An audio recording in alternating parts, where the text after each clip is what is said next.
علیکم جی، میں ہوں شہنیلا ایاز. آپ دیکھ رہے ہیں سٹی 11 نیوز پاکستان HD. مکوانا سے خبر شامل کرتے ہیں. ہمارے نمائندہ ملک سرفراز علی کی رپورٹ کے مطابق جڑاوالا تھانہ صدر پولیس نے سول جج کے احکامات ہوا میں اڑا دیے. بااثر افراد کے ہمراہ محنت کش کی دکان پر حملہ.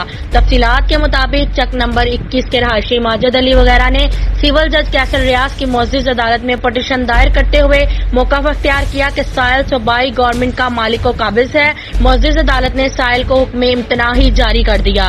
آج الزام اہلیان محمد نواز ASI نے 14 اگست نامعلوم مسلح کانسٹیبل اہلکار کانسٹیبل یعقوب ولد ابراہیم سلیم شبیر پرشان محمد رفیق ساکن نواز کلونی انوار گوجر شبیر شاہد وغیرہ نے کرایہ داری کی آڑ میں سائل کی دکان پر قبضہ کرنا چاہا اور سرکاری پسٹل 9mm سے فائرنگ کر کے علاقے میں خوف و ہراس پھیلا دیا.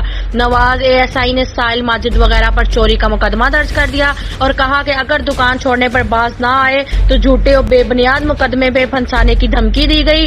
سائل نے حکام والا سے اپیل کی ہے کہ از خود نوٹس لے کر انصاف اور تحفظ فراہم کیا جائے.